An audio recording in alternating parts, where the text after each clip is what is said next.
Last year, millions of migrant workers started fleeing shuttered cities and trekking home to their villages. These informal workers are the backbone of the big city economy, constructing houses, cooking food, serving in eateries, delivering takeaways, cutting hair in salons, making automobiles, plumbing toilets, and delivering newspapers, among other things. Escaping poverty in their villages, most of the estimated 100 million of them living squalid housing in congested urban ghettos and aspire for upward mobility. But in one shot, last year's lockdown turned them into refugees overnight. Their workplaces were shut, and most employees and contractors who paid them vanished. Sprawled together, men, women, and children began their journey at all hours of the day last week. They carried their paltry belongings, usually food, water, and clothes, and in cheap Rexin and cloth bags. The young men carried tatty backpacks. When the children were too tired to walk, their parents carried them on their shoulders, and they walked under the sun, under the stars. Most said they had run out of money. And as an Indian Express article clearly headlined, India is walking home. Uh, Cities are really geographies in contrast. On the one hand, we have this planned and regulated cities, and the people living here have secure incomes and better access to services. They are accounted for, and provided for by the government. On the other hand, is really the unplanned and unregulated city. Here, people have no proper homes, no security at work, poor access to social security benefits, and lack of power, really, to resist or appeal in case of a violation. These people face constant threat of eviction, as they are mostly the poor, living, or as the government phrase it, squatting in the city. There is therefore a yawning chasm between the rich and poor in India. Inclusive urban development must therefore strive to bridge this gap between the haves and the have nots, the planned and the unplanned, the counted and the invisible, and the developed and the underdeveloped. But before we achieve any of this, the first step on this journey really is to ensure that the marginalized at least have a voice, if not anything else. Welcome everyone to Charcha 2021, co-hosted by the Nudge Forum and Omidyar Network India. My name is Nandan Shirla. I'm really excited to have a very interesting panel with us today. I can go around the room and do a quick introduction. Divya leads Ajivika's policy work, engages with various stakeholders from industry to government. She's a Fulbright scholar, has a public administration degree from the Harvard Kennedy School. Rajesh is the co-founder and CEO of Socrates, an organization that seeks to be a very interesting word, the midwife of collective wisdom. Socrates cultivates minds that solve wicked problems such as climate change using cognitive science, data, and design. Ritvika and I go back almost a decade, and she's the CEO of Swaniti Initiative, a nonprofit that delivers government development solutions to government officials in India. CEO, a role focuses on developing long-term growth strategies and formulating key partnerships with Indian central and state government bodies. Before Swaniti, Ritvika was working at the World Bank and also has a master's in public policy from the Harvard Kennedy School. She's been a Forbes 30 and the 30 Young Global Leader at the World Economic Forum and a special invitee to a workhouse for her work on social enterprise. And last but not the least, we have Tikender Singh Panwa, who is the former deputy mayor of Shimla, directly elected. The city has been able to create a vision with the development plan that speaks about inclusive growth, greater planned social infrastructure, and making the citizens in the city resilient. I think Tikender did a lot of interesting work in the environment and ecology space, as those are his areas of interest. Through his work, Shimla developed a model for democratic decentralization. Tikender has also been in the National Task Force to review the 74th Constitutional Amendment. So really excited to have all of you join us. Thank you again. I think this is an important sort of discussion to sort of get us started. Maybe I can request all of you to maybe in just a quick 1 or 2 minutes to identify or to share what you think of is the marginalized in a city, and who are they, what do they look like, and what are some of the problems that they face. Rajesh, could we go with you first? Wait, give me 1 sec while I learn how to turn this off. Yeah. Thank you, Nandan, and thank you everyone for this lovely panel. Um, so I'll tell you where we are coming from in Socrates, which is that, as the name suggests, there is a strong connection to what we call wisdom traditions, philosophy, and things like that on one side, and real change. So, philosophy not just as a way of studying the world, but how to change it. And citizenship is where we started our understanding of what happened to migrants after during the pandemic and in the last 18 months more generally. And what we are really trying to understand is how does something like citizenship really play out on the ground. And I want to give you a story that so we started by just interviewing migrants in various locations, what their experience has been. So what is their experience of citizenship? And one of them said to us, "Hum 50% ke nagrik hain." And so not totally voiceless, so not absent, but also not fully present. And so how can this 50% ka nagrik become a 100% ka nagrik is the challenge that I think we all face, especially as a democratic country that wants to grant full citizenship to all its inhabitants. So that is really the challenge that we are facing. And maybe later on, I can talk a little bit about this program called Janta Ka Faisla that we have run to sort of really dig deep into how this might be enacted. But I'll stop here for the moment.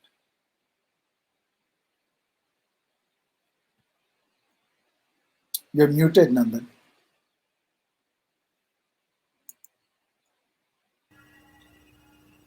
Yeah, I don't think we can hear Nandan, but maybe he's calling on me. So, yeah. So thank you, Nandan, and thank you for this opportunity to be here. So I work with Ajivika Bureau, and we've been working for the past 15 years with seasonal migrant communities who go between the states of Rajasthan and Gujarat, Maharashtra to earn their livelihoods. Of course, it's only last year that this community really, captured the imagination of the public, the policymakers, and lots of other stakeholders in the development sector. But so I think there is a need to look at the issues that migrant workers are facing currently, and what they face, what came to light last year in a very structural, systemic way. Because what we saw last year, what we saw exploding last year, were only the the fault lines, or only the symptoms of a much larger, deeper issue in the ecosystem. So I think that's where Ajivika Bureau is focused on in terms of addressing those very structural, systemic kind of inequalities through various services, but most importantly, mobilizing migrant workers themselves from the ground in order to make sure that their voices are heard in different platforms of policy and even industry. So collaborations with the industry that we have forged in the recent past that I would like to bring up later when we talk about some potential solutions. So yeah, maybe I'll stop here. Thank you, and looking forward. Yeah. Sure. Thanks, Divya. Um, Ritvika, would you like to go next? Sure, absolutely. Thank you for having me here today, and really appreciate your time. Uh, in regards to what we saw last year with the migrant crisis that was taking place, I think that was really highlighting to what I think what Divya and Rajesh said. Fault lines that had existed all along, but it just got really pronounced in a very short amount of time. And so, what you always saw was the fact that, when it comes to a lot of public services, when it comes to delivery of programs, there's a cohort of the society which is kind of missed out, and you kind of know that they're missed out. And what we all believed was that we had time to help them overcome this gap. At Swaniti, which is a social enterprise which supports governments on technical assistance to help the most vulnerable in those schemes, the intent is to do that, is to help provide services in of the most marginalized. But when you have a pandemic, and I think this was last year and then again this year, you suddenly have a very short amount of time when you have to get your act together. And if you're not able to get it together in that short time, you suddenly see how pronounced the issues are. And what you saw in the migrant crisis was that pronounced issue, was the fact that when it comes to social safety nets, when it comes to protection, we have a little bit more work to do. And I'm kind of underplaying it significantly when I say a little bit more work to do. But the larger point is that I think it highlighted the need for civil society, government, private sector to all come together to remedy that crisis. And I think that the problems were evident, but then in a very short amount of time, we also saw the solution become more evident, that no one entity can handle this issue. And given the scale of the problem, we all will need to work collaboratively. And I'm sure, Nandan, that as the panel moves forward, we'll talk about this collaborative effort to overcome the gap that exists, particularly with this cohort. Oh, very well said, Ritvika. Thanks again. Tikender? I don't think that I have to say much in the beginning because I'll speak once I have to make the presentation. But mark my words, Nandan, and thank you for inviting me, first of all, and the entire team. But actually, the kind of models that we are implementing, and probably what Divya said, it's quite systemic. And these are completely unsustainable. Mark my words. The SDGs are going to falter very soon, and then we'll realize down the line some new SDGs will be coined. And the pandemic and the lockdown, and especially this reverse migration, just expose the hollowness of the way we are building our cities. It is completely unsustainable. I mean, I'm quite underneath is the humongous amount of inequity that exists, which further gets compounded by the way the manner in which policies have been framed in the last 40 years, which I'll try to build that argument, and how governance, and there's a dialectical unity and struggle between governance and you know the kind of models that we are, and both there is no, I mean, both are not comment, I mean, there's no congruity in it, and that's why you have this foolish model of the SPVs and all. I mean, further alienating, there's a complete kind of alienation that I would say.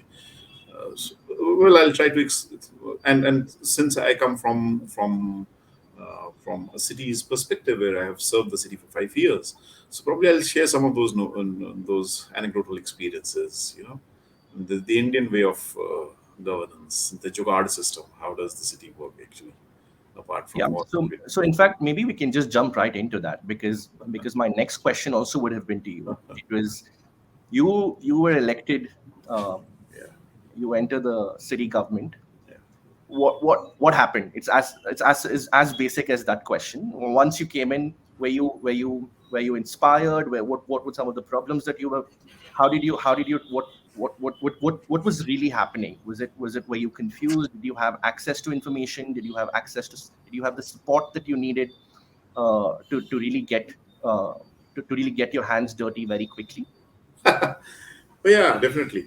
Because what happened, the first file that came to my office was privatized water. I said, what the hell is this? I mean, I've fought all through my life privatizing the utilities, and all of a sudden, under the ages of a very, I don't want to name them, that doesn't sound good, but one of the multilateral institutions, that and we didn't allow that. And actually, that is where we learned our first lesson that, we have to build layers of inclusivity, and I do not know how many of our listeners are aware, but I was in a kind of different system because I was radically elected.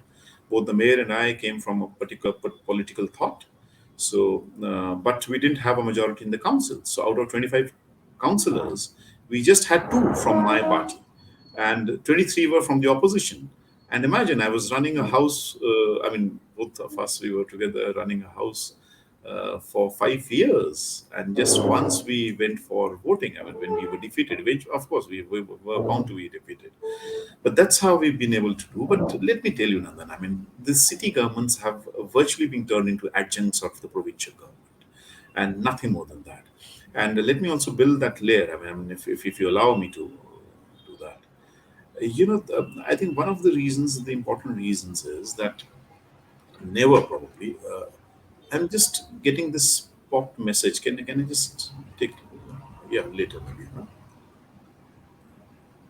Go ahead, Tikendra. That will Yeah. just keep coming on. So actually, if you see, I mean, why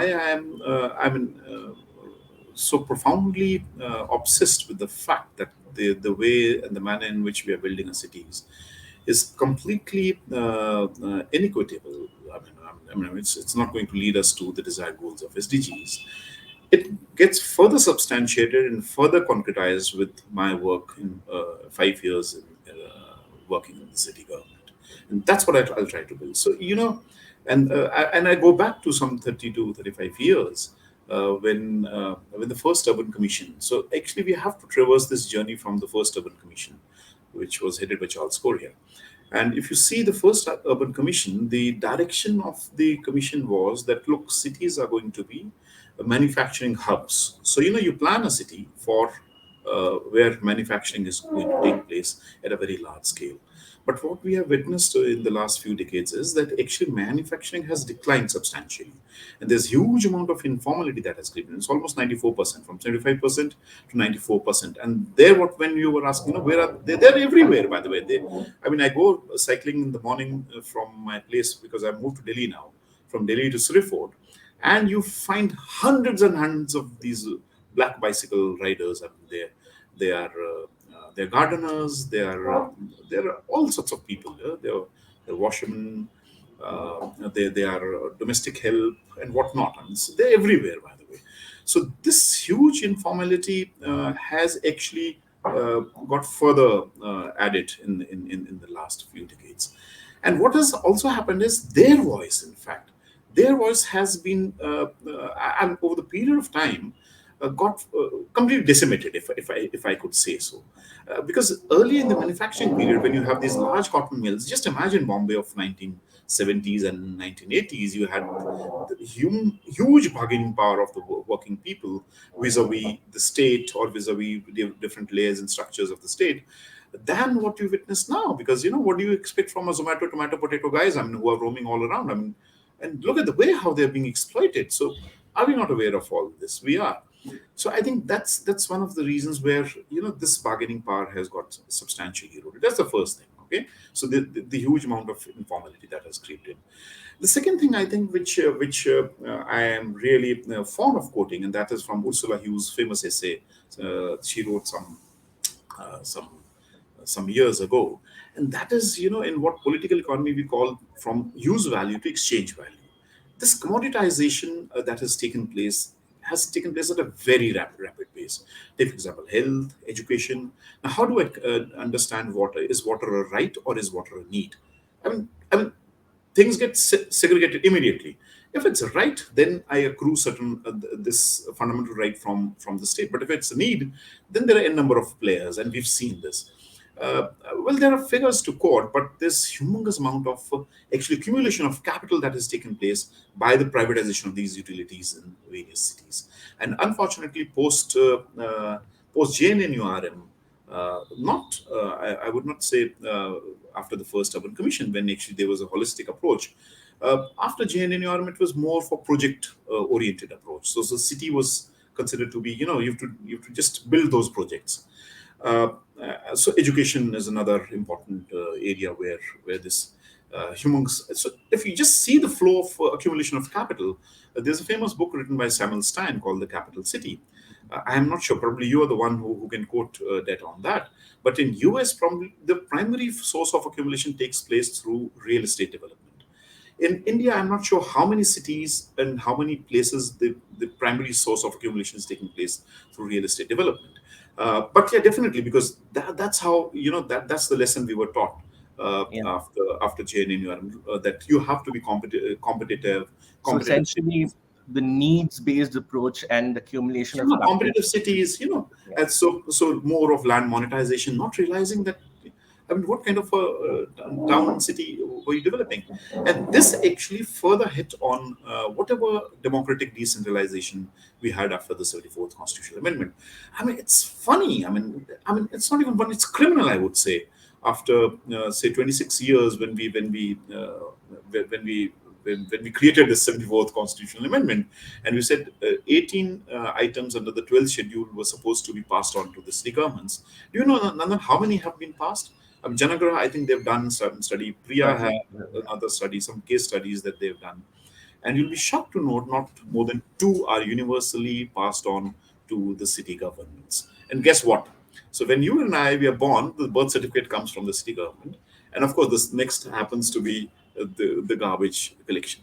Rest, where is it? Who is planning the city? So when we talk about equitable cities, I think the whole process of reclaiming that right to plan. Now, what I'm doing right now here in Delhi is, and that comes from my anecdotal experience. I mean, you must watch some of those videos. I'm running a series on the Delhi master plan.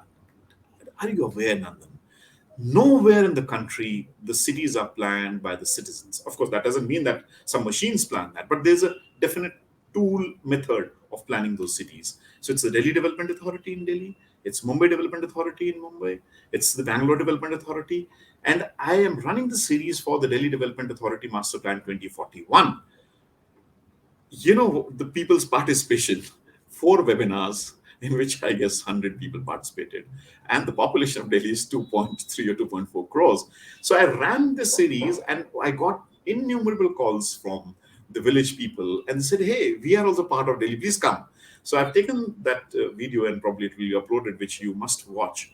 Yeah. The kind Sikender, of can I just no, last can I last because last I mean quickly? when we speak about inequity, the last thing, this huge amount of inequity also gets creeped in because the commons, the urban commons and the village commons that the people own have so fast moved from them to various organizations. Could it be parastatal, could it be large giants? And this is exactly what is happening in Delhi, where you find these village commons and they're completely gone. So actually the problem is quite systemic. That's the first thing. The second thing is there is complete alienation of the people in the processes, and that's been done quite decisively. It's not that it happened, but it was deliberately done. And the last point in this, maybe I'll add about what could be the alternatives when I speak about my anecdotal experiences in Simla, is actually the model of the smart cities. It's like writing an obituary of the 74th Constitutional Amendment. I mean, unfortunately, that is true. Where the elected councils are not even part of what should be what should be done, and that's why you find these smart cities or the GNNURM, invariably all these cities are flooded because what they've done is they've not got the people on board, and they have actually ruined the water channels. They have ruined whatever was there, and all of a sudden you find cities like Patna, name the city which doesn't get flooded in these. Yeah. These are not the Thank successful ones. Yeah, so I think maybe No thanks. worries. I think that was great context. And I think one of the big arguments that sort of comes up, and Ritvika, this is sort of addressed to you, is I feel is they say that governments don't have the capacity to be able to actually do some of this. Now, you've been working with state governments over the last decade or so. What has been your experience there? How interested are they in devolving powers? Is this it's almost a chicken and egg problem, right? So, in the sense, how do you think they're looking at it, and how much of this is a capacity issue? Thank you for that. I think that's a really important question. See, one of the major issues which comes in is that we kind of focus as civil society, a lot of efforts end up going to the central government, and then it kind of goes down in terms of the scale. In your case, with the state, by the time you go to a district, a block, or a village, the number of civil society partners who come in, the kind of technical assistance which is required in Nandan, can I just ask Ritika to be a little slow because I'm unable to follow. She's speaking so fast. sorry, I'm sorry, unable to I yeah was follow. not twice as A loud little. and half as I'm so fast. sorry, but please, Yeah, please. not a worry. It's not twice as loud and half as fast, but I'm afraid I do the opposite. Loud is not the problem. Actually, you're speaking so fast. Probably the amplification is not, or maybe Go ahead. it's taking it a very high. Yeah, No, please. I'll enunciate more. So essentially, when it comes to the contrast between the level of support from a civil society perspective that goes from a national level to a state level to a district level and down to a village and a block level, kind of depreciates when you go down each level in terms of the number of actors who are present and are willing to support in the Indian context.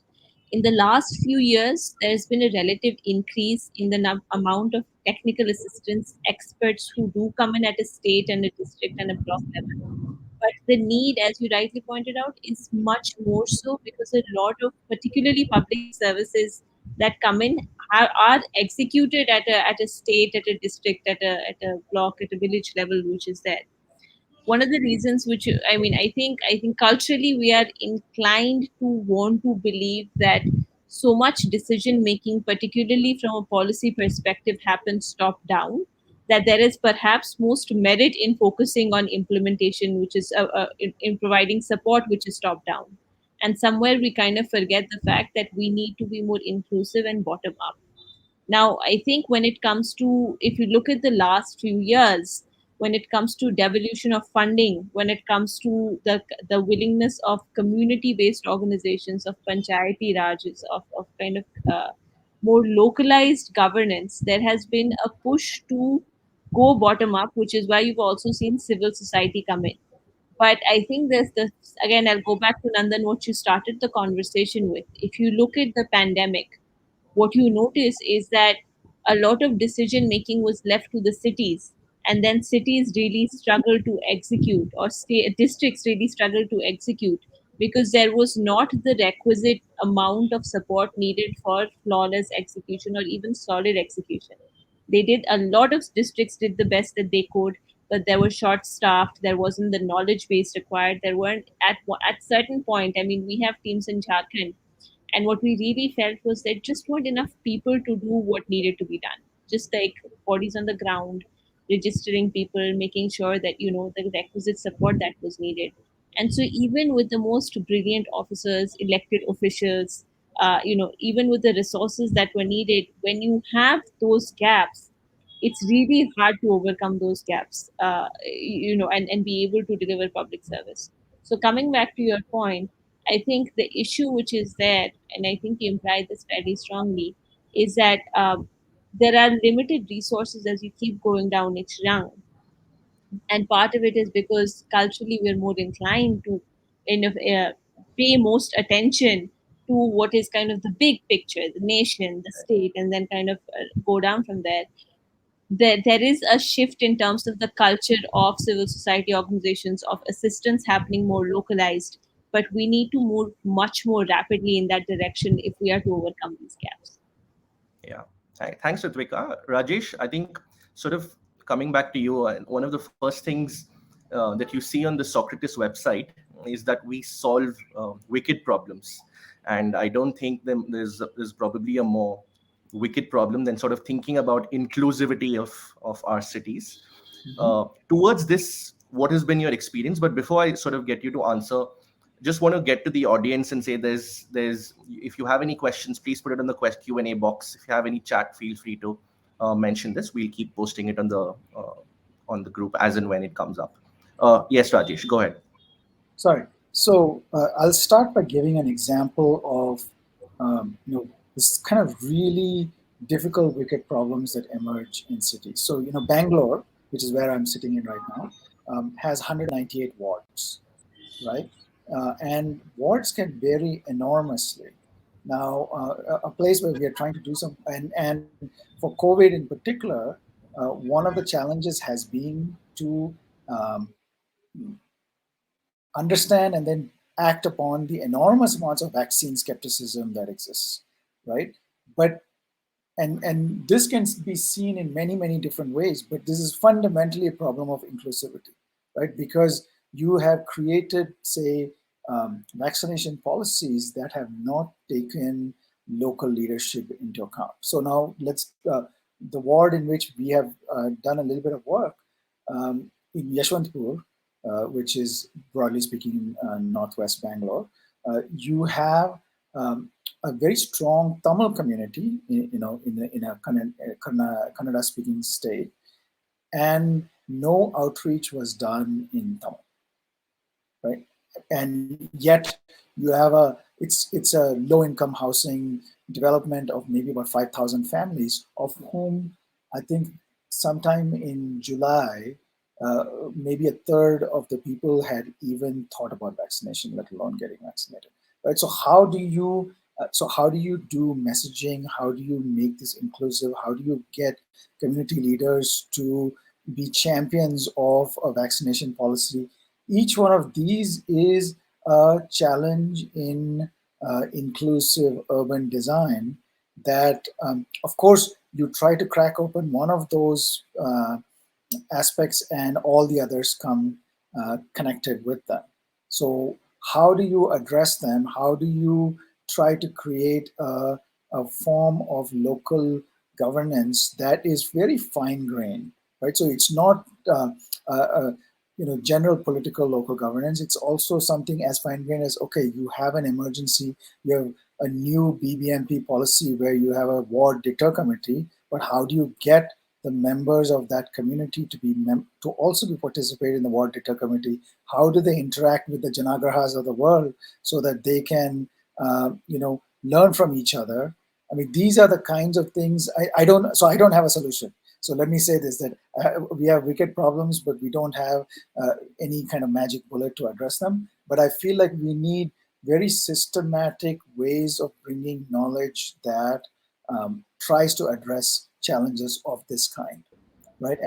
And so the good news is that we are seeing the emergence of new collectives that are trying to do exactly this, right? I think I was just scrolling through some of the chats from the previous session. I saw Srinivas was on the previous panel, and so the good news is that citizens who have been very active in making a city like Bangalore more inclusive are actually beginning to address these kinds of local governance challenges in a fine-grained manner.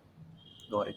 No, thanks, Rajesh. In fact, I feel one of the reports that we did at ON India with one of our partners called Up the Institute, they identified the importance of the role of an intermediary in this, and the very important role they play as well as along with community leaders in ensuring that citizens have access to this sort of. So Apti is actually in that collaboration, I should say. Correct. Correct. So I thought, Divya, maybe I could come to you because the Jivika sort of plays this intermediary role in a very strong way.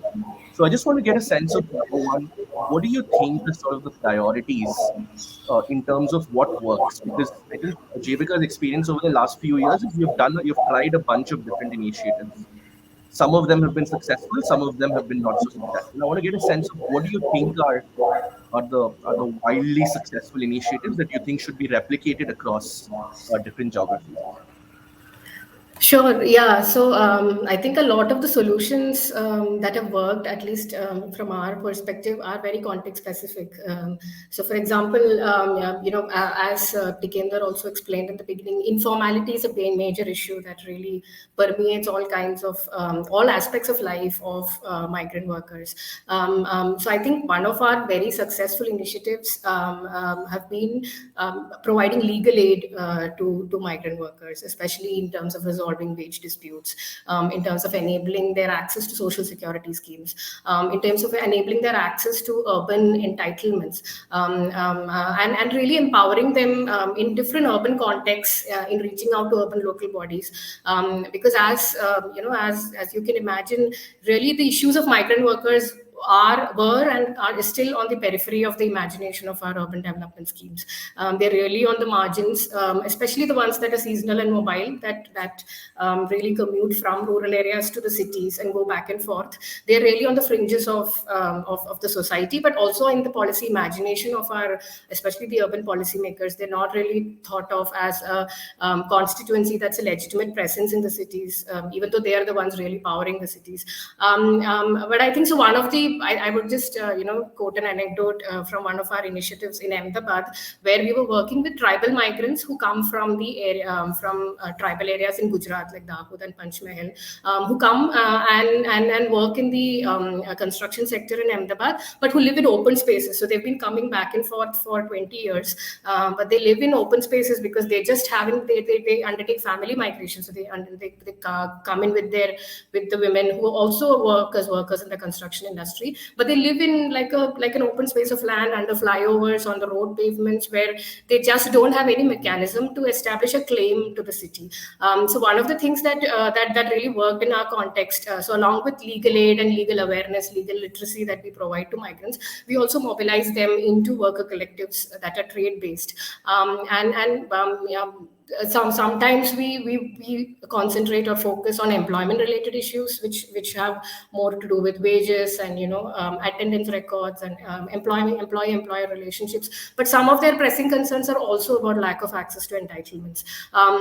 So the women group that got mobilized actually undertook a survey of themselves, and they took this statistics to the urban local body, the ward councillor there, and told them that, look, this is the number of people who don't have access to toilets in the morning. And what does that mean? That means that the women have to wake up as early as 3 a.m. in the morning to really just go out and defecate in the open, on the side of railway tracks, where some chowkidars of some housing societies might really beat them up and ask them to leave because they're making the place dirty, but they just don't have access to proper dignified toilet facilities.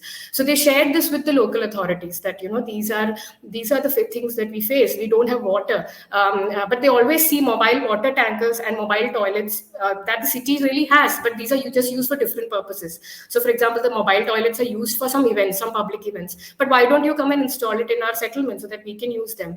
The water tankers are usually used for permanent kind of water connections if something goes wrong. So why don't the water tankers actually change route and come to our settlements and provide us with water on a weekly basis?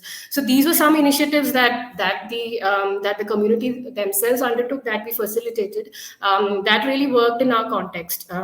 So yeah, some things that don't work are of course also have to deal with the bureaucracy and the general sort of attitude of some state governments towards migrant workers and towards their role in the city. So we have also received a lot of pushback when we tried to advocate for entitlements by saying that why do migrants expect the destination state to solve their problems? Why do they come here? We are already providing them with employment. What more do you expect from them? So I think it's always been a mixed experience, but yeah, I think that probably answers your question.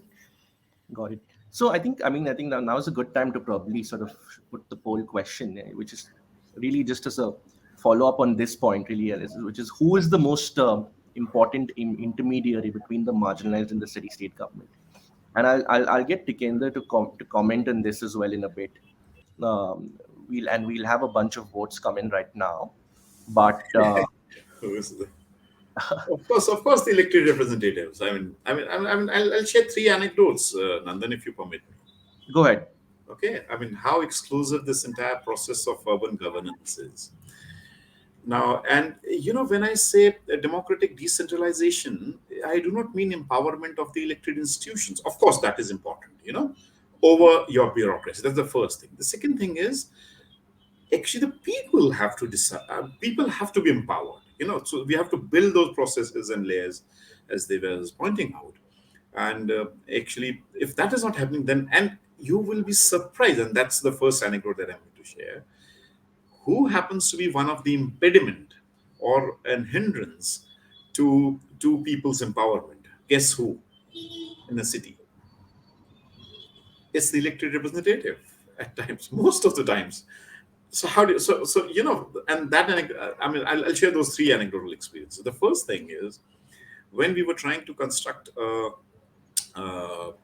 houses for there was a scheme called the Basic Services for Urban Poor. Okay, so already land was decided, and we had to construct some 250 or 300 houses. I'm not sure, but I think more than 250. Yeah.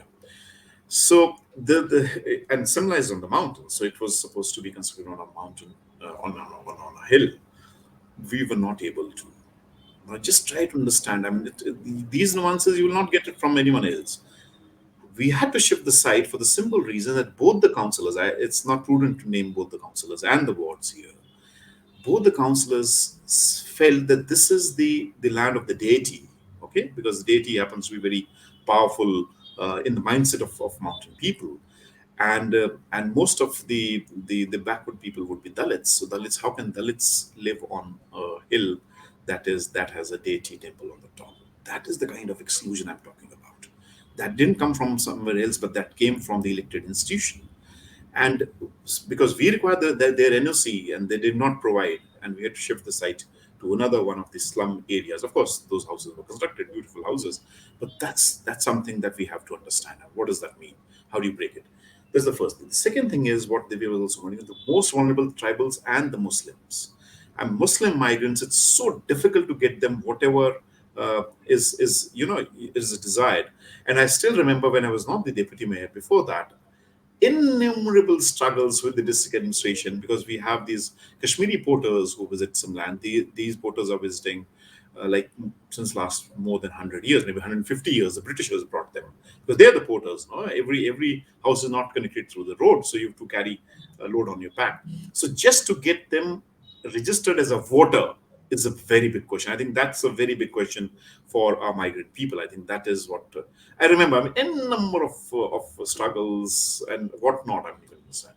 The third thing which actually concerns you is, and that's why I pointed out, I mean, the elected institution. I mean, when I say democratic decentralization, because the kind of thought that we came, we said, no, this is not the way how we can run the city. So we said we'll go back to the 74th constitutional amendment that focuses on the ward sabhas. So we will only approve a file of the ward councillor if it is approved from the ward, so which means the ward creates a plan. And there was massive hindrance from the councillor. They said, no. And I told you after 25, 23 were opposition councillors. Okay. They said, how can you do that? We said, it's the constitutional framework. So there was a logjam for 2 months, 3 months. We said, because the budget had to be approved from us. So they had to bear that. And we had to bear them. Eventually, the ward sabhas took place for the first time in the history of Simla Municipal Corporation. And you cannot imagine the kind of creativity and what people say, that people don't have the capacity. They have massive capacity, in fact, at the ward level. And that's why we got the first prize in the country, because in the NPDRR, because Shimla Atlas is known as one of the models in which how you should measure your vulnerability apart from building your plans. So yeah, so that happened, and that's how things started disseminating, but these ward sabhas had to take place every 6 months. And 6 months down the line, we find London. I mean, that's the practical experience I'm telling you. The same signatures were fudged by the councillors without holding those ward sabhas, and again brought back, with a new kind of plan, which was not approved from the people, but which the councillor, and 60 to 70%. I mean, I'm just monitoring the Bombay Municipal Corporation election that is going to take place next year. Can you imagine what a prospective councillor is going to spend on the election? Give me a wild guess. It's normally 2 CR. Now, if 2 crores is to be spent, it's what I'm telling you. I mean, it's frankly speaking, I mean, that's the reality if they have to win. So so 60% of them are either proxy contractors. How do you break this jinx if we talk about equitable land? I think it's more democratization and more institutionalization of that democratization. So Ritvika, I when think fudging happened, the last thing, when this yeah. fudging happened, so one of the models that we created, and I don't know whether they still continue with that model anymore or not, we said 10% of the total revenue that gets generated from a ward will go to the ward sabha, not to the ward councillor. The councillor happens to be the chairperson of the ward. But if we create those creativity within the system, so 10% means huge amount. I mean, if say you're collecting 10 crores in a ward in terms of water, in terms of sanitation, like whatever the municipal corporation gets, if 10% is disseminated straight away to the ward sabha, just imagine the kind of empowerment and the kind of plans and works that they can undertake, and then it can be further added with the employment guarantee that we intend to work on in days to Yeah. come. So I think that creativity is required if we have to break that jinx. Else, we are doomed, I'm telling you. Smart city True. alienation, and even the elected institutions do not provide, but they are far better than the smart city one, definitely. But I told you, I mean, 60%, 70% are like proxy contractors. They have interest in the budget. No, I've seen that. I've seen this closely. To break that jinx, people have to reclaim, and I think there have to be structures that we have to like Rajesh was speaking, the collectives, in number of forms in which we have to function. I think that's it. Ritvika, I think I want to pick up from this point that Tikendra just made right now, which is essentially we might go on talking about inclusivity, but unless the migrants, unless Dalits, unless women, whoever we want to define as the marginalized here, have political um, access, have a political say, are politically relevant, no change will happen because they will continue to be ignored by the political class. So you've written a book called "Making of a Politician." I think it. Tikendra's point that he says it takes 2 crores to fight a municipal election is probably not a surprising number for you. So the quick question there is, number one, how do we get them to be politically relevant as a vote bank? Because I think addressing that, many argue, will is the first step towards inclusivity. Sure, absolutely. So I'll just take one quick step back and digress a little bit from your question, just for a couple of seconds. You said the question is framed as who's the most important intermediary, I think it's also a question of who's the most efficient intermediary in the context of delivering public services for the most marginalized. And I feel like one constituent that is missing is the bureaucracy. Because you see, the elected representative, the NGO, and the community leaders certainly play a very important role. But when it comes to the delivery, it is going to end up being the bureaucracy that also plays a very critical role, especially within cities. And I think, coming just going back a little bit to the last question, when it comes to the arms and legs of actually executing what needs to be done in a city, it's important to also support them in their efforts. So one of the systemic issues which I think is kind of flawed is, we saw this during the lockdown. You had a lot of migrant workers reaching out and calling MPs and MLAs and saying, "Sir, madam, मेरे क्या घर पे पैसा पहुंच चुका है?" And then the MP or the MLA would end up calling the DM and saying, "आप थोड़ा देखेंगे पैसा पहुंचा है कि नहीं?" And then the DM would end up calling the block officer and saying, "देखिए घर जाके क्या हो रहा है." So what ended up happening was the front facing of what you see is the elected representative, but the machinery that has to push the public service is the bureaucracy. And so we end up kind of really trying to figure out the levers to support the elected representative. The NGO kind of looks at the elected representatives and says, "You are accountable, so you need to deliver better," as does the community leader. But a lot of the execution ends up being on the bureaucratic side. So I think we should really engage that important constituency, that important stakeholder when it comes to capacity building and when it comes to thinking through what do we need to do to have the most marginalized receive the support that they need. Very quickly coming back to your question, I think when it comes to the recognizing how do you get the most marginalized, the kind of simple answer to that in a very complex system is mobilizing and organizing as one united voice, in terms of having public services represented. That's what we've seen consistently happen. But for a lot of marginalized communities, that happens already. If you look at community leaders, if you look at a lot of what we call, I would say, vulnerable communities, whether that's minority communities, whether that's more of the weaker sections, you notice that there are community representatives of these kind of sections who come out and who are supposed to represent that interest to elected representatives. So you will find, for example, most recently, a lot of women leaders who come out and who say, "I represent the women voices and I represent all of these SHG women." But the problem that becomes is that doesn't translate into public services, because the fundamental system of delivering those public services is still a little flawed. And so being able to strengthen that, so I don't think that the issue comes down in terms of our lack of representation of marginalized voices. It comes into translating the demands of those marginalized voices to actual services on the ground, and our perception that elected representatives have the solution for all of them. And then you and I worked and we noticed that the MP doesn't have the solutions. The MP has the influence to be able to activate the solutions, but the actual activation comes from someone else. So you keep putting pressure, and the NGOs and the leaders keep putting pressure on you. But until and unless you are not improving the administrative system, it's going to be very hard, even if you mobilize and organize, more marginalized and vulnerable sections to have their voices. Right. No, thanks, Ritvika. Rajesh, I think sort of again picking on the point that Ritvika made, eh, to be almost convenient in my question, is there an inclusivity toolkit?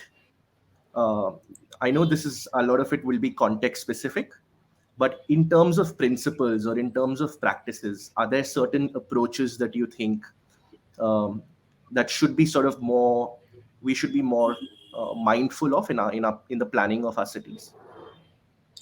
I don't think there is an inclusivity toolkit, but I think there are spaces of inclusivity, right? Like meaning, instead of thinking about it in a perhaps in an engineering methodology as a toolkit, maybe we should think more in an architectural metaphor of creating spaces that are inclusive by design, right? So we actually just recently tried out one of our first such experiments. We call it Janta Ka Faisla, where migrants from Chhattisgarh um, the gaze was inverted. So instead of migrants being, so say in a Jansanwai, you will have a bureaucrat, like people who are in positions of power, hearing representations from people who are supplicants, right? And migrants are typically in that supplicant role. What we did is we reversed that, and um, and in the Janta Ka Faisla, it is the migrants who sit as a jury, and they hear representations from people who are typically in positions of power, right, or of epistemic authority, professors and academics and people like that. In terms of a principle, a great one, and this is one that I use all the time. It's not mine at all, or even Socrates's. It's John Rawls's great idea of the veil of ignorance, right? Which is that often, when you make decisions, you should deliberately engineer it in such a way that you don't know who you are going to be when the policy is enacted, right? And so, if you can take on, so instead of being you, a person of power or wealth, you could be a Dalit or you could be a Muslim, and therefore a policy should be enacted in such a way that you are, you would be assigned a role that is perhaps not your current role. And so we can create so design, I think, plays a huge role in this. I also want to give a little history lesson. I mean, after all, the kind of things that we take for granted as social institutions, secret ballot voting, were actually created by scientists and thinkers 250 years ago, right? And so I think in this kind of very, very wicked world that we are in, we need to very carefully and explicitly design institutions that are inclusive and using principles like the veil of ignorance in them. And so if I can sort of quickly follow up on that question, just in terms of your experience with Janta Ka Faisla, what apart from this initiative not existing before, in the sense that you were able to bring this forth, did you have the support of all the stakeholders that were relevant, like the government and say some of the other people who are important to get something like this to actually scale up? Absolutely. In fact, and I think that, again, we want to design spaces that are not adversarial, right? And Janta Ka Faisla is not meant to be an adversarial space. It's meant to be a representational space. And so we did get buy-in from all the major stakeholders. But I mean, that is also contextual. It may not be the case everywhere, right? No, thanks, Rajesh. Divya, a quick question on when when we think about what are some of the issues that the marginalized face. I think one of them that always ends up being right on top is entitlements and access to social sector schemes. Portability has always been an issue. Ability to actually get these schemes at the last mile is an issue. Jivika has been working in some of these spaces for a while. Is technology an enabler in some of these things? Is social media, technology, are some of these things enablers, or or do we need to really do it the hard way, which is to the grassroots approach, and try and get this advocacy going over a period of time, and then maybe over some years we begin to see some changes? What do you think is working in this space right now? Sure, that's a really important question. I think in terms of some of the most pressing issues that migrants are facing right now with respect to, say, registration of or portability of entitlements. So all of these questions, I think there is always a tendency from the side of the government and the policymakers to try and just solve it through technology. That it's always thought of as this magic bullet that can come in. It's not even. I mean, I think you in your question you framed it as the enabler, but I think in the government systems, it's not even thought of as the enabler. It's thought of as the answer or the solution to a lot of these problems. So, for example, in our experience, if we talk about portability, like lack of access to subsidized ration or even just basic food, nutritious food, was one of the most pressing issues that migrant workers faced last year, and it all came to the spotlight very clearly how the lack of portability of ration cards from rural areas to urban areas was really one of the critical physical kind of impediments in their lives. But now, what is the solution? The solution is this one nation, one ration card that the government has introduced, which is a great idea in theory. But at least in our experience in Gujarat, we're really struggling to really implement it on the ground because I think even though technology might be in place, I think some of the other sort of critical enablers like getting the buy-in of all stakeholders, instilling trust among the community with the system. All of these things have to be really in place before we finally bring in that element of technology. Because, for example, there is a lot of pushback from the ration shop dealers in the source villages because their quota is getting cut if the migrants start to access ration in the cities. So the fair price owners in the villages are threatening migrants that if you don't take ration from our shops, we will cut your ration card, will be blocked, and you will not be able to use the ration card to avail of any entitlements in the villages, in the rural areas. And for the communities that we work with who really go back and forth between villages, who are not aspiring to settle down permanently in the cities, depriving them of an address proof in the village, it really makes a big difference. So that there's no trust in the system, there's no buy-in from the stakeholders. So I think all of these things are really have to be in place before we finally kind of bring in the element of technology. The second example is that of registration of migrant workers and other unorganized sector workers.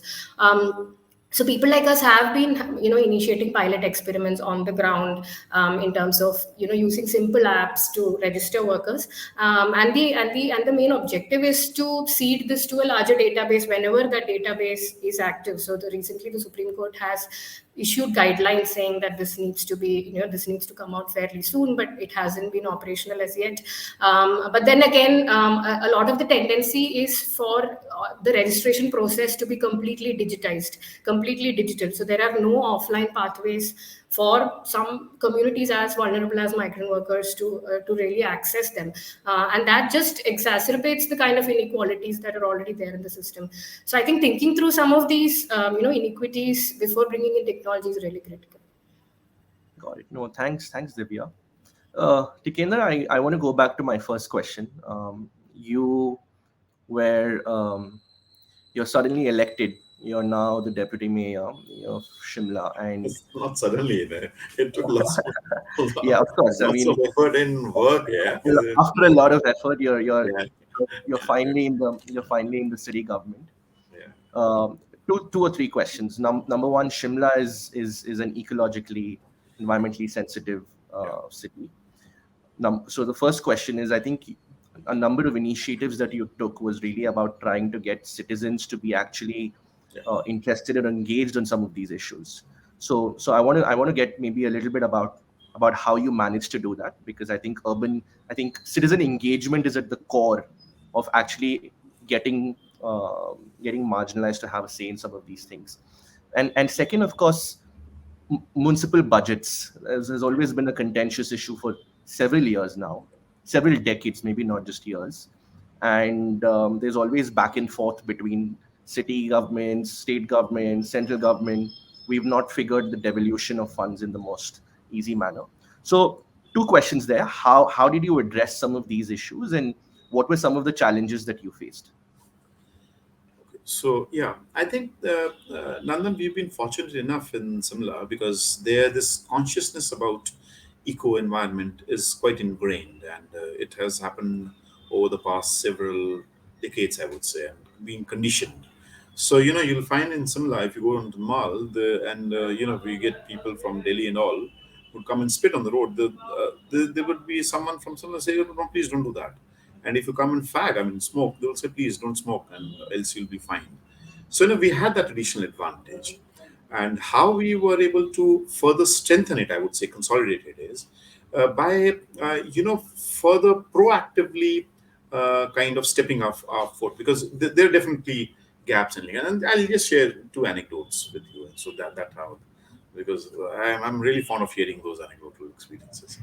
So once I got a call midnight, okay, and this guy was a judge of the high court, and he said, look, you are sleeping, and your administration is hand in glove with these forest mafia, and they've just chopped down a tree. I said the first part is correct, sir, because this is the time to sleep. But to say that we are hand in glove is not. You shouldn't take it that as true. And I asked my officer, imagine midnight. I took my DFO. We have the forest was under the municipal corporation, and we went to the site. And this guy was so clever. Who had chopped down the tree. They were not even twigs. Forget about no sawdust, because he was an expert in that. Because that's how you claim those spaces, no, right in the city. We were able to find out after hard work, because this officer was also good. He said, "Sir, this is the place where the tree was cut." And not to name the person, but the guy who owned that property happened to be a former minister, okay, of the government. But under the laws are slightly stringent. I filed an FIR and I told the chief minister that, look, I'm not going to spare, because he said, don't spare. So, the kind of messages you send and then we created a task team whereby if we find people dumping muck in the forest land, then they will find heavily. And the execution took place. And I think we generated some 5 to 6 crores by just finding people dumping in the midnight, there, though they were designated. So I think the consciousness was already there. What we did is we further consolidated that and implemented it in a more democratic manner, that whatever was collected as a fine, okay, because the forest team had to be awake whole night, 10% would go to them as a dividend. So, okay, so if there's a fine of 20,000, so you can also take 2,000. But, the point was that we were able to bring in a kind of new nuance, kind of nuances. So yeah, forest, that's why you find 55 to 60% of the town still has that urban forest. And of course, that was how the Britishers had developed that town. So I think it is quite ingrained. We just tried to build layers on top of it, and we never compromised. In fact, our mayor was really ridiculed for that. And in fact, he was criticized because he was very stringent. He was the tree authority chairperson and would hardly give a permission to chop down a tree, only if it is very dangerous. So, the kind of consciousness that you build, and then the structures that you build down below in consonance with the people, and people would call you immediately, look, there's something happening, and the team used to.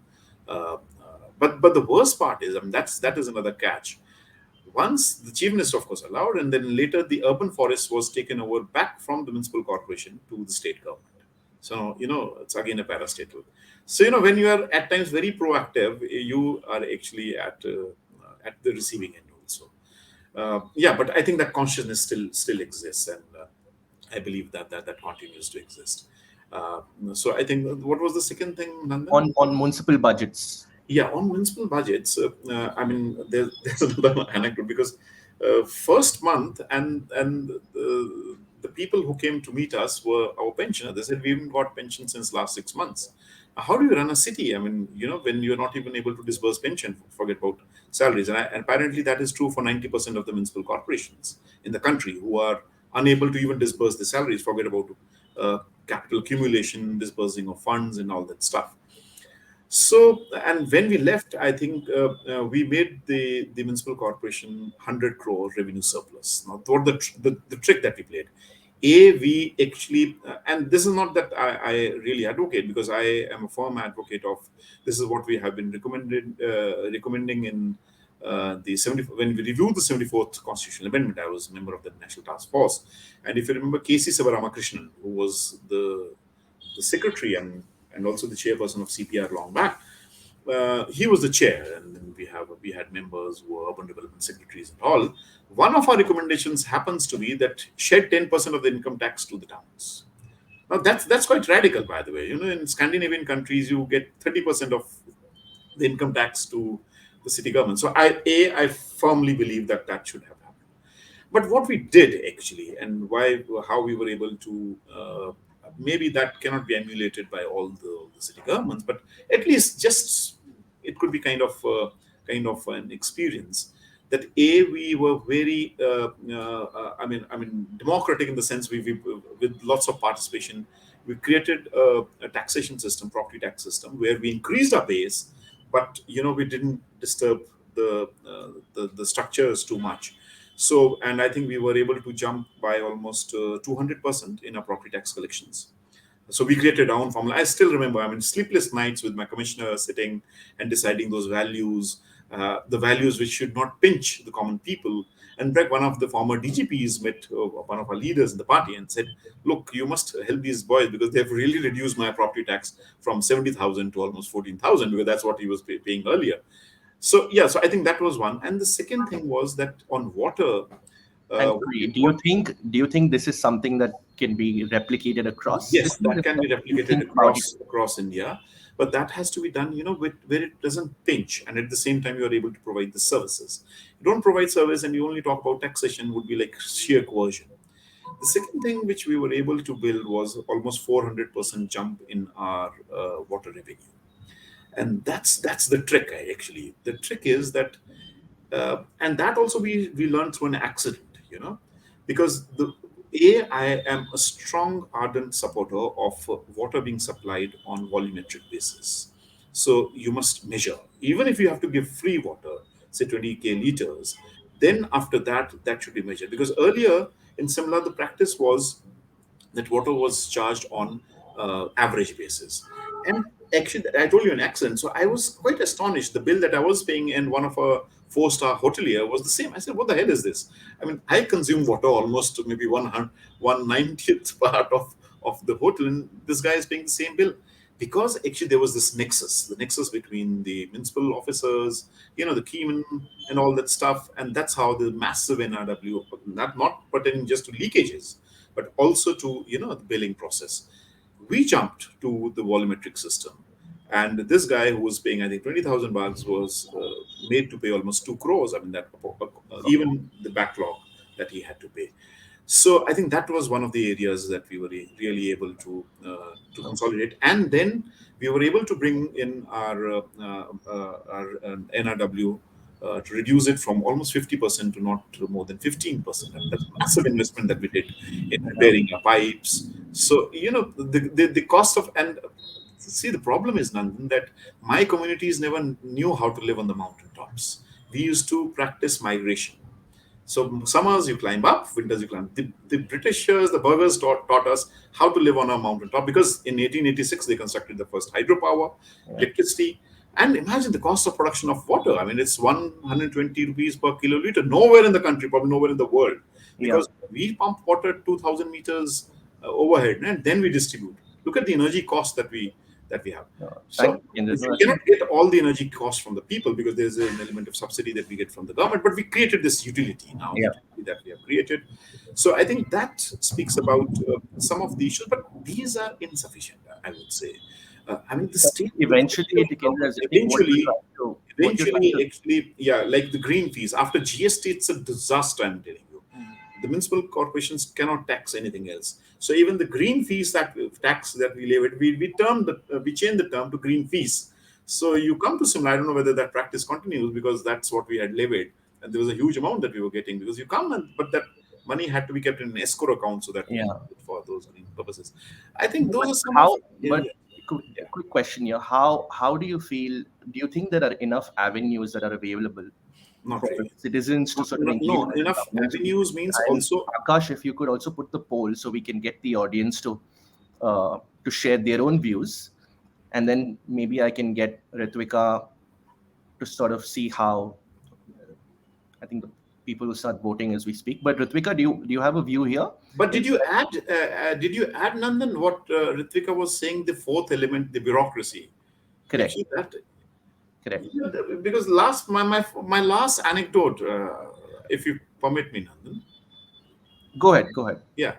So I mean, and I think Ritvika has rightly pointed out the kind of bureaucracy that holds the town, and I would say the parastatals. In fact, the parastatals rule the city, and these parastatals are run by the bureaucrats. So, do you know the term of the mayor of Chandigarh and the term of the mayor of Delhi? Of course, we were fortunate; we had 5 years. So, Chandigarh mayor term is 1 year. Delhi mayor term is again 1 year. So, I used to ask this lady. I mean, I said, "Ma'am, what do you do in this 1 year?" Because it took 2 years for me to understand the town, no, understand the nuances and all that stuff. She said, "No, it's very nice. Three months in the beginning goes in welcome parties, and 3 months in the end goes in farewell parties."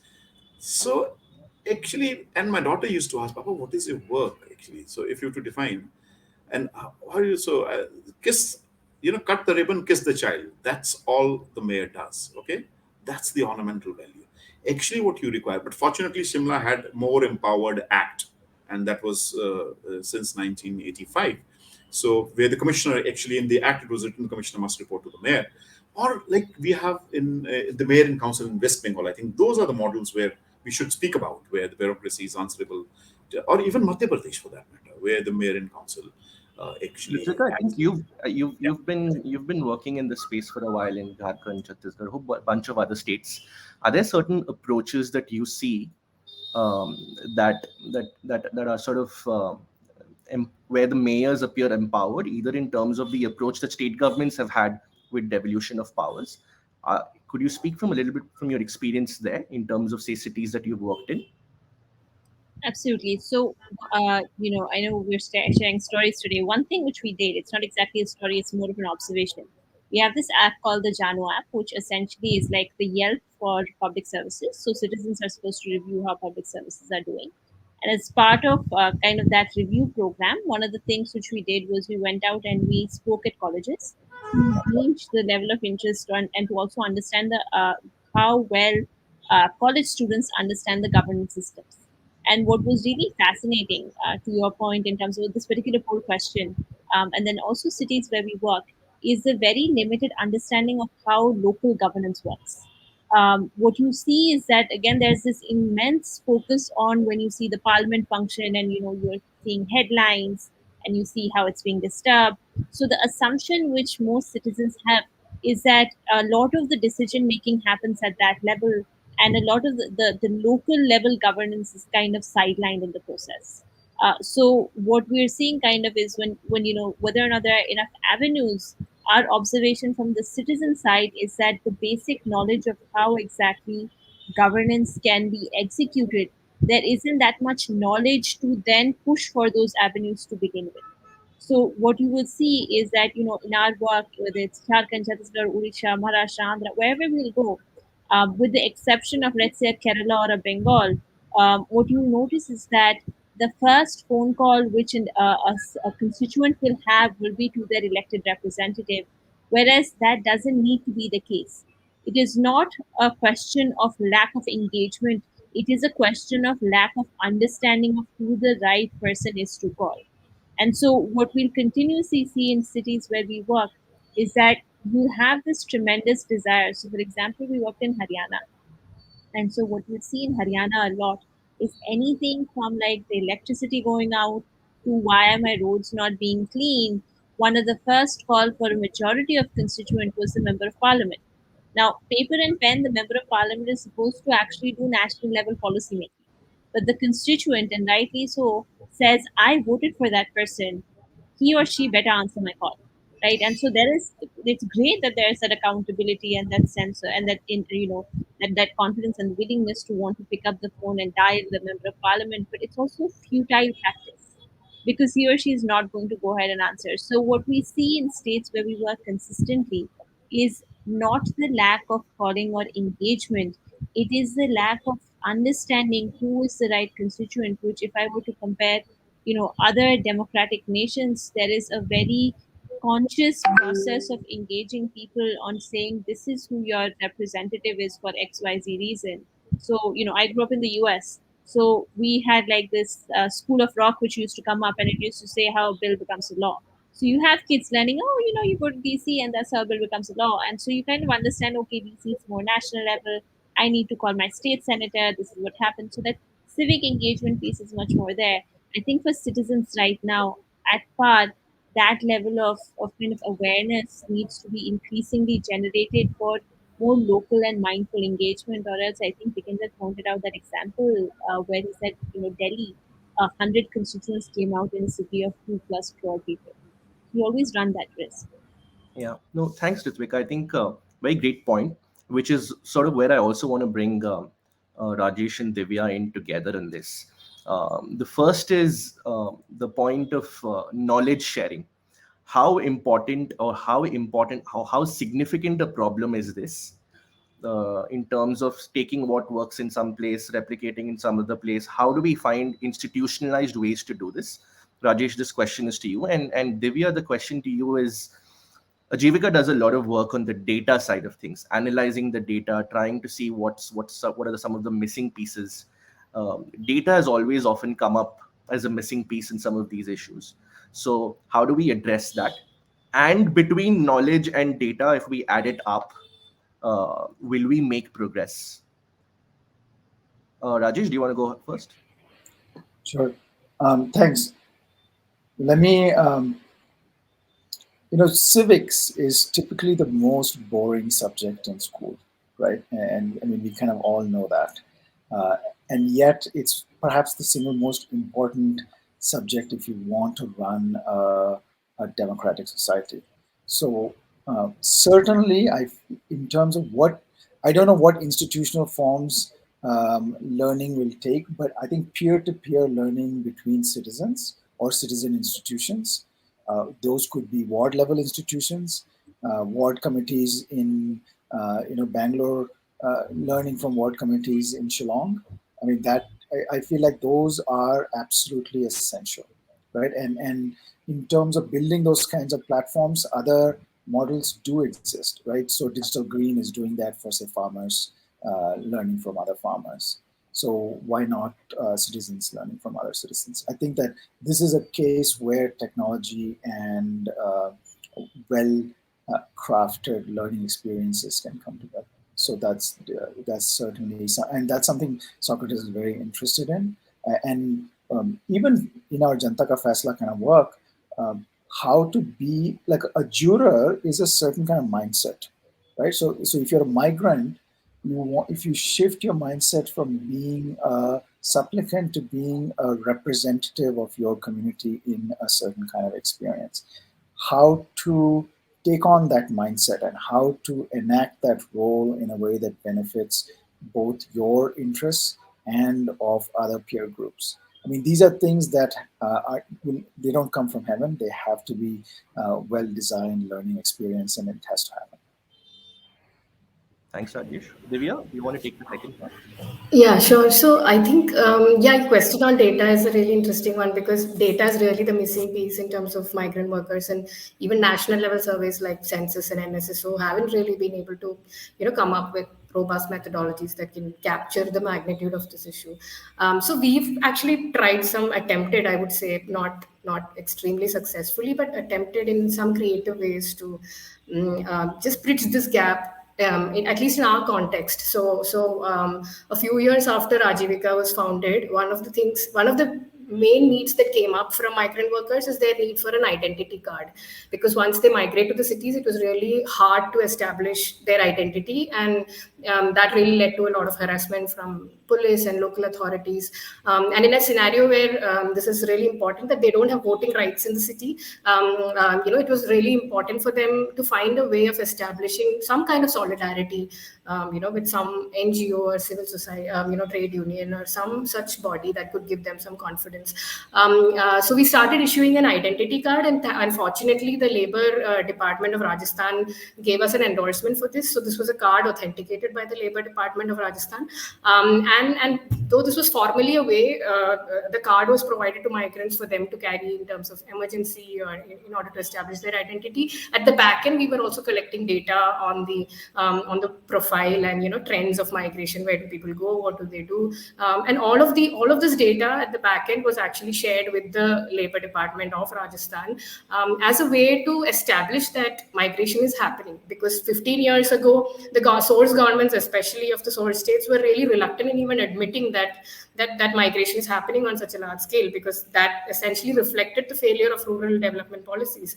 So we use that as a way to establish to the government that this is happening, and that really became the basis for a lot of initiatives that the Labour Department of Rajasthan actually undertook. both in collaboration with us, but also independently. We also came out with a research report in 2014 that captured the volume of or magnitude of migration from Rajasthan, and that was essentially the first time in the country that such an exercise was conducted. We still haven't been able to crack the same exercise for a destination state, that is Gujarat. We've not been able to replicate it, but at least from the sending regions, we've devised systems through which, at the panchayat levels, we could start capturing this data, and then look at major migrant clusters, major sending regions through which this data could be captured. So I think these are some of the creative ways in which we've tried to address this challenge, and then of course translating them into policy messages, both at the state level and at the central level, becomes really important. Got it. Thank you, everybody. I think we have time for one last quick comment. So I'll request everybody, if in 1 minute, if you could probably share, and I'm being quite greedy here, which is one or two things that you feel quite strongly about in terms of where you think the meat is, in the sense, if we addressed one or two things, it would actually contribute to outcomes that would have massive sort of spill down effects. So Divya, should I begin with you, just in terms of any one or two quick ideas that policymakers should be thinking about, CSOs, nonprofits, as well as citizen groups, that you think we should be focused on? Yeah, sure. I think one of the major policy ideas that can bring about a major impact is universalization of public provisioning and social security. It should not be contingent on domicile or employment arrangements or tenure in the city. So it should just be universally available for anybody based on their presence in the city. And the second one is, of course, collaboration from industries. We really did not talk about industry and capital owners very much in this session today, but they are really one of the major stakeholders that drive, the working conditions and living conditions for a lot of vulnerable sections. So I think bringing them in to ensure dignity of the workforce is really important. Okay, thanks. Rajesh? So I have a romantic aspiration, so it's not going to necessarily be the most practical thing, but I do think that citizenship as a peer-to-peer relationship rather than between citizens and the state is something that should be built into our institutions. And the easiest place for that to happen is in local governance. So the more decentralized peer-to-peer citizenship we have, the better. Okay. Tikendra, do you want to go next? Well, I think about what Rajesh and Divya said. Universalization, decentralization, I would also add democratization. Actually, democratization is empowerment. So, how do we do that? There could be various layers, like maybe what's of us. I mean, how do we really structure that? But I think for you, if I would say, because you said what could be one of the areas, if you could come in between and create a kind of matrix for a decent work city. So okay, what is a decent work city? So bring in those stakeholders, the city governments, and private players. I mean, at least do this much minimum. I mean, haven't we seen in the migrant crisis, 80% of your people did not get salaries. 85% are getting less than 10,000 rupees, not even minimum wages. So, what is a decent work? Let's define that. What is a decent work city? I mean, if you have to make people come, and we've already seen the labor participation rate where it's gone. So, I think that could be one of the areas where you could just chip in, bring in, even if it is for, say, 2 cities or 3 cities in the country, that would be something phenomenal to showcase that, look, this is the city. Like we have a city resilience index, no? The best city resilience index city was the worst in performance. That's the Surat. Okay, so I don't think that we require those in this. I mean, yeah, I think that's enough. Okay, thanks, Tikendra. Ritvika, do you want to go next? Absolutely. So I think, we talk about devolution of funding quite a bit, but what we're kind of missing is the devolution of decision making. Having empowering cities, communities, villages, blocks to take more decisions to what is required within those communities. If you look at how our public service delivery system still works, you still see a lot of the schemes, programs, social welfare kind of safety nets designed at a central level or at a state level, whereas each community might have different needs. The execution is something where we keep going down a layer and putting more responsibility of doing, but the actual formation, the design of those comes more from top down. There is a need for that to also come increasingly from bottom up than what is already happening. So I think devolution of funding is not enough. Devolution of decision making, which I think even the pandemic highlighted, needs to happen more so that our districts, our communities end up becoming much stronger than they are in independently responding to needs that emerge. Okay. What a fascinating discussion this has been. Thank you, all of you again. I think I just want to quickly summarize just the last portion because I think some of the big ideas are really here. Divya said universalization of social security is critical. Collaboration from industries, which this panel could not unfortunately touch upon because they are one of the most important stakeholders in this ecosystem. Rajesh made a very interesting point on citizenship is a peer-to-peer relationship as against between governments and citizens. I think that is a very unique thought, and I feel maybe that might be the reason we've probably gotten it wrong all this while. So this is something that I feel we should explore a little bit more in detail. The third thing that came in from Tikendra was just democratization, not just decentralization. So how do we create truly democratic systems that work in principle but also work in theory? And of course, the decent work city framework I thought was again a unique approach, which is to identify and highlight what is the basic few things that we will all aspire to at the city governance level, and where we have buy-in from a number of stakeholders. And of course, the last point that Ritika made, which is really around the devolution in not just funds, because I think this conversation has essentially focused on funds, but not so much on decision making per se. How do we create systems that actually truly devolve, and that's when we'll actually begin to see the real change. So before we began this panel, I think my request to all of you was, as much as possible, please share stories and anecdotes from your work. Thank you so much again for doing that and for sharing all of these different stories. I think it was very interesting. In conclusion, the only thing that I might want to add is I feel what we got from this is that implementation solutions emerge not just from designing interventions, but also from simplifying administrative procedures as much as possible. I think it's also important for us to reconsider who is the poor, and to think of them as contributors to our economy and services and not as squatters on our land. Most of all, I think it calls for the restoration of the political rights of the urban poor. And as Rajesh said, opening democratic spaces for greater negotiation and deliberation. So thank you very much again. As I leave you on this thought ahead of our Independence Day, I look forward to re-engaging in this conversation going forward, and have a good day. Thank you, Nandan, and thank you, Akash and others who've been working in the background. Thank you.